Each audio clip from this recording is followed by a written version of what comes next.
Buen día, alumnos. El día de hoy vamos a culminar con aparato respiratorio y vamos a explicar algunas enfermedades más comunes de este aparato. Bien, empezamos entonces con el gobierno de la respiración. La respiración está bajo el control del sistema nervioso. En el bulbo raquídeo radica el centro respiratorio. De este centro parten los impulsos rítmicos que, conducidos por nervios motores, estimulan la movilidad de los músculos de la respiración. Viene ahora la pregunta: ¿qué factores determinan la actividad del centro respiratorio? Bueno, son dos los factores quienes determinan esta actividad: el gas carbónico de la sangre y los nervios neumogástricos. ¿En qué manera el gas carbónico de la sangre determina el movimiento respiratorio? Bien, el gas carbónico de la sangre, si es normal, la respiración también lo va a hacer. O sea, se respira unas 16 veces por minuto. Cuando es normal se denomina eupnea. Eupnea del griego eu, que significa bien, y nei, respirar. O sea, una buena respiración. Y cuando el dióxido de carbono se acumula en la sangre, se aceleran los movimientos respiratorios, produciéndose la disnea, del griego dis, que significa mal, difícil o mal respiración. Bien.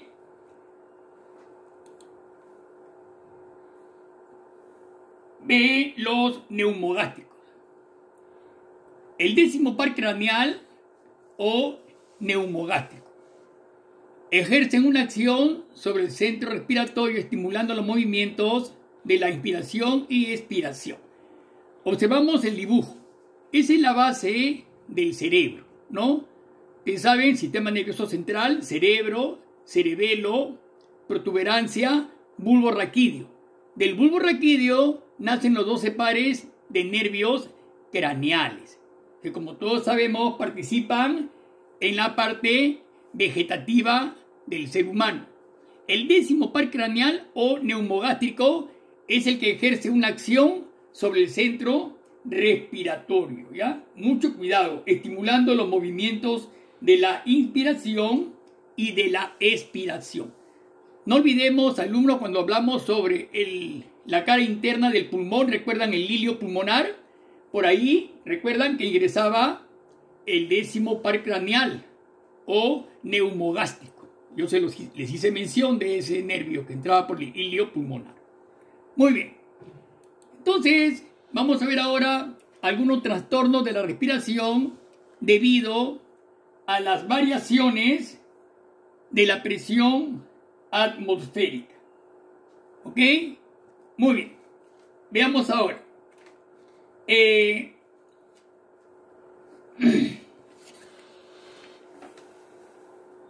Este tipo de enfermedades se dividen en dos categorías, según que sean producidos: primero, por una disminución de la presión o mal de altura, o soroche o mal de montaña, o por aumento de la presión, como ocurre en el buceo. Vamos a ver el primer caso, ¿no? Por disminución de la presión, por mal de altura. Ya nosotros sabemos, por disminución de la presión se producen trastornos debido a la insuficiencia de oxígeno. A más altura, menor cantidad de oxígeno, ¿ya? La disminución excesiva de la presión atmosférica ocasiona el descenso de la tensión parcial del oxígeno y, en consecuencia, produce los trastornos debido a la insuficiencia de este gas, ¿no? Es lo que sucede, por ejemplo, a los aeronautas y personas que suben a montes demasiado elevados. vean las figuras, ¿no? No olvidemos que hasta una altura por encima de los 3.000 metros sobre el nivel del mar, el organismo experimenta ciertos desórdenes con debilidad muscular, aceleración de la respiración y latidos cardíacos, zumbido de oído, vértigo y vómitos, ¿no es cierto? Es más, hasta hemorragias de las mucosas. Es el mal de montaña, ¿no es cierto?, producido por el enrarecimiento del aire. Mucho cuidado con este mal, ¿no?, que sufren muchas personas cuando suben se van a la parte de sierra, por ejemplo, ¿no? 3.000, 4.000, 5.000 metros, Cerro de Pasco, por ejemplo, está a 5.000 metros sobre el nivel del mar, se pueden presentar este mal de montaña. Pero ¿qué pasa? Escuchemos, presten atención a la explicación. Miren bien.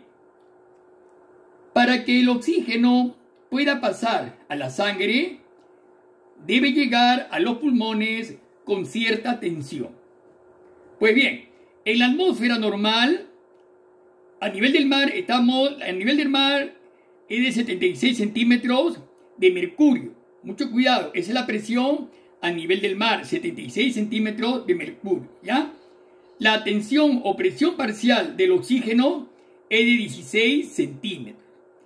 Esta tensión es propicia para que en los pulmones el oxígeno sea absorbido y forme el compuesto llamado oxihemoglobina. Ya lo hemos visto, alumnos. Cuando el oxígeno está en los alvéolos, va a pasar a formar parte de la sangre a una presión determinada. Pues esta presión es 16 centímetros. Es propicia para que en los pulmones el oxígeno sea absorbido y forme el compuesto oxihemoglobina. En cambio, si la presión atmosférica desciende, ¿no? Desciende, por ejemplo, hasta los 35 centímetros de mercurio, ya no 76, sino 35, casi la mitad, entonces la presión del oxígeno será solamente de 8 centímetros y con esta presión la absorción del oxígeno resulta insuficiente. Insuficiente. Mucho cuidado, ¿ya? La absorción del oxígeno resulta insuficiente para el organismo y sobrevienen los desórdenes del mal de montaña o mal de altura. Mucho cuidado. ¿Bien? Ahí está el mal de montaña. Bien. Finalmente, si la presión atmosférica descendiera aún más, entonces, por ejemplo, hasta los 15 centímetros de mercurio, por ejemplo, la del oxígeno sería de unos 3 centímetros solamente, y esta tensión es demasiado débil para que el oxígeno atmosférico pueda pasar a la sangre. En consecuencia, sobreviene la muerte. Lógicamente, ¿no? Al haber menos presión, entonces el oxígeno ya no va a poder pasar a la sangre y no se va a poder formar la oxihemoglobina que va a ser llevada por la sangre a los tejidos, ¿no? Ese es el famoso mal de montaña o soroche que se le dice en las alturas. A más asciendes, el oxígeno pues se va a ir enrareciendo cada vez más. Mucho cuidado con eso. Bien. Ahora pasamos al segundo, por aumento de la presión, ¿ya? Por ejemplo, cuando el cuerpo está sometido a una presión superior a lo normal, por ejemplo los buzos, ¿no? Es decir, a varias atmósferas, no unas 10 atmósferas, puede originar aumento del pulso y disminución de los movimientos respiratorios. No olvides que una atmósfera equivale a 10 metros. 10 metros de profundidad es una atmósfera, ¿ya? 2 atmósferas, 20 metros, y así sucesivamente. 3 atmósferas, 30 metros. ¿Ya? Mucho cuidado. Entonces, ¿qué pasa con esto con el buceo? Le voy a volver a repetir. Cuando el cuerpo está sometido a una presión superior a lo normal, es decir, a varias atmósferas, se experimenta una sensación de bienestar y de animación general. Pero, si el aumento sigue, el pulso y los movimientos respiratorios disminuyen. Si la presión del aire llega a 17 atmósferas o la del oxígeno a 3. Este último obra como estricnina sobre el sistema nervioso produciendo convulsiones y la muerte. Mucho cuidado. Es prudente que la presión nunca pase de 10 atmósferas. ¿Ya? En realidad, el peligro de las presiones elevadas está en la descompresión. O sea, es decir, en la vuelta a la presión ordinaria. Esta debe efectuarse gradualmente. El buzo debe ascender gradualmente a razón de unos 20 minutos por cada atmósfera. Pues si la descompresión es brusca, parte de los gases disueltos en la sangre, como por ejemplo el nitrógeno, quedan en libertad en forma de burbujas, obstruyendo los capilares y pudiendo causar la muerte. Mucho cuidado entonces, ¿no? Es muy importante la descompresión, ¿no? Por ejemplo, la enfermedad de Caisson o enfermedad del buceo, ¿no?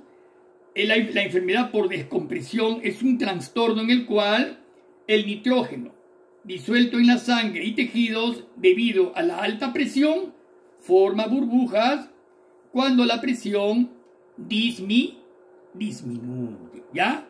Eso es muy importante. Entonces, esas son las dos enfermedades: el mal de altura por el enrarecimiento de oxígeno y el mal del buceo. Mucho cuidado con esas dos enfermedades. Veamos ahora algunas enfermedades respiratorias. Algunas enfermedades respiratorias. Por ejemplo, la tos persistente, la falta de aire, llamada disnea, y las secreciones respiratorias son algunos de los síntomas más frecuentes de estas enfermedades, ¿no? Estas enfermedades afectan a las vías nasales, bronquios y pulmones, ¿no? Estas son las vías por donde pasa el aire. Son las más conocidas, vamos a citar algunas que son las más conocidas, por ejemplo, el asma. ¿Cierto? El asma, ustedes saben, es una enfermedad incurable, ¿ya? Solamente es tratamiento. Si es asmático, toda su vida va a ser asmático. Solamente es tratamiento. Dice, es una afección en la que se estrechan o se hinchan las vías respiratorias, lo que dificulta la respiración y provoca la falta de aire. Claro, pues alumno. Entonces, estas enfermedades afectan a las vías nasales, bronquios y pulmones, que son pues vías respiratorias hasta el órgano importantísimo que es el pulmón, donde se realiza la hematosis. Ya ustedes conocen eso. Algunos de los síntomas del asma. Por ejemplo, el asma dificultad para respirar. Son los síntomas, lógico. Al hincharse las vías hay dificultad para respirar. Dolor de pecho, tos, sibilancia como silbido, son los síntomas. ¿No es cierto? Ahí estamos viendo en un ensanchamiento o bronquios, los bronquios normales, miren, y los bronquiolos asmáticos, ¿no es cierto? Vean cómo disminuye la luz bronquial, ¿no es cierto? Hay un ensanchamiento de esa vía respiratoria del tejido bronquial, una inflamación con secreción de prurito, miren bien, ahí es amarillento, ¿no es cierto? Son los síntomas del asma. Mucho cuidado con esos síntomas, ¿ah? Son muy importantes. En cuanto al tratamiento, generalmente se trata con inhaladores en base a esteroides. No olvidemos que el asma es una afección, repito, en la que se estrechan y se hinchan las vías respiratorias, ¿no? Lo cual produce mayor mucosidad. Esto podría dificultar la respiración y provocar, repito, tos, silbido respirar y falta de aire. Bien, ahí tenemos una niña con un inhalador, ¿ven? en el segundo dibujo, ¿no? Son inhaladores, ¿no? Del cual se sirven las niñas para tratar de inhalar y despejar las vías respiratorias.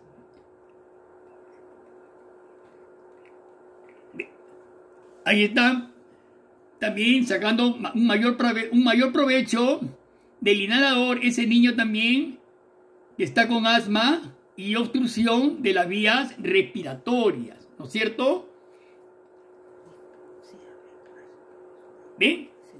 Los bronquios también, el lado izquierdo, repito, bronquios normales y los bronquios engrosados. Miren, el aire no puede ingresar por el gran estrechamiento, ¿no? Debido a la inflamación del tejido bronquial, que cierra prácticamente todo el conducto del bronquiolo, ¿no es cierto? Que están ustedes observando. Bien.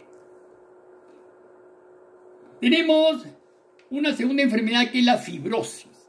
Fibrosis pulmonar. Bien.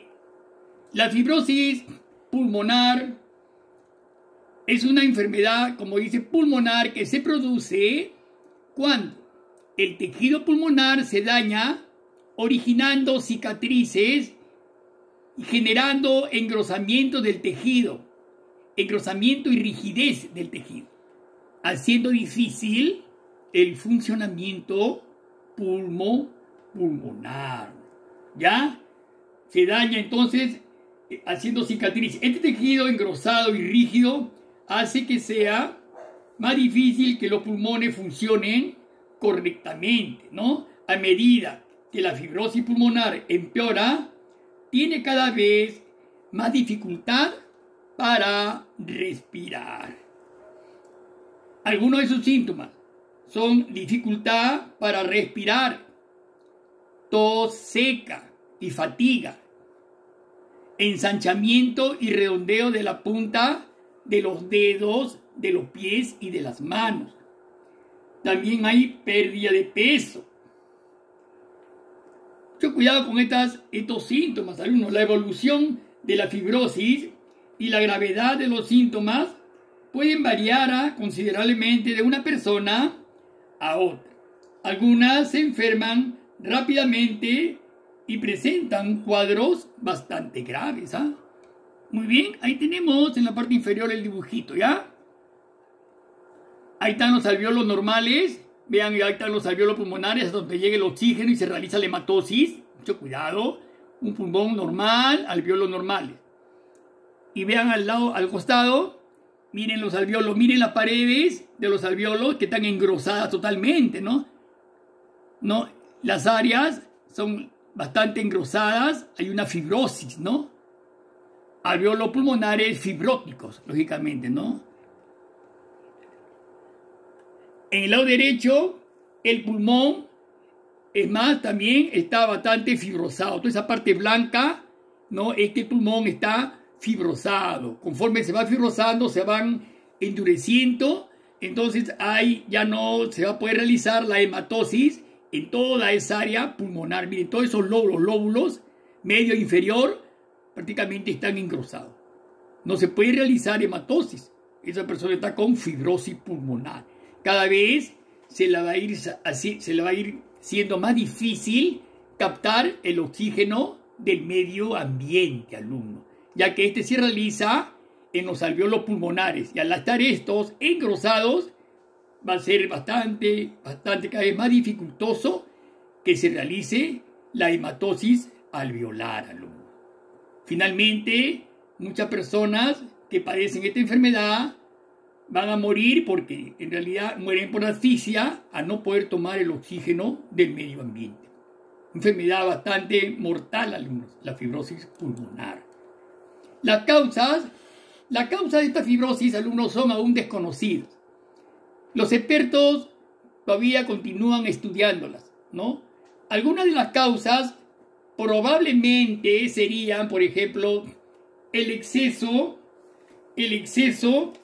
de tabaco, ¿cierto? Ejemplo, el exceso de tabaco, algunos medicamentos antidepresivos.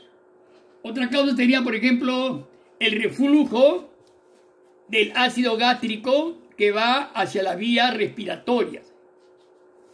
La exposición a ciertas sustancias, acerrín, acero, plomo. Alumnos, veamos primeramente, ahí están en la parte superior, el exceso de tabaco, por ejemplo, es la principal causa de la fibrosis pulmonar, alumnos. Es la principal causa. Una de las principales causas es el exceso de tabaco.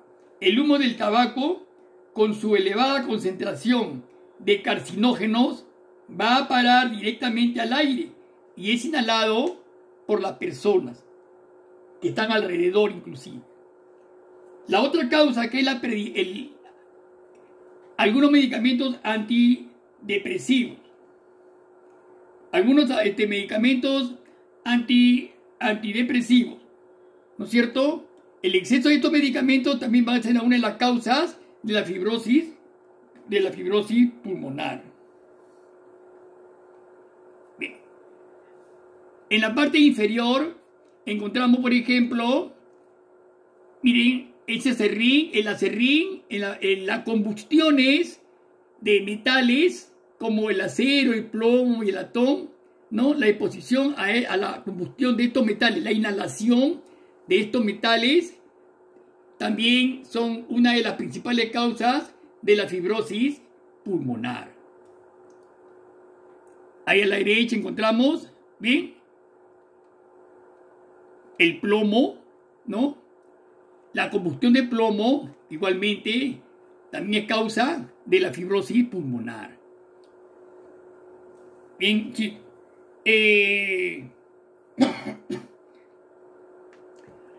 La prevención.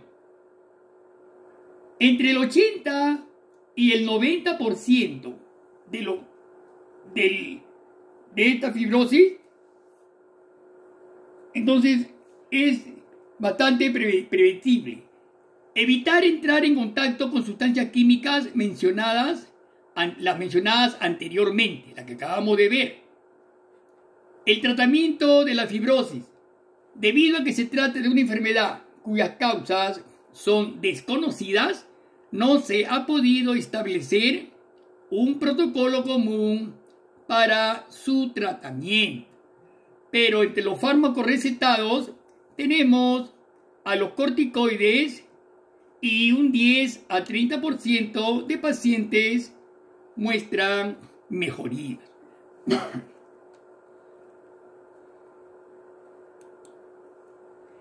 El cáncer de pulmón.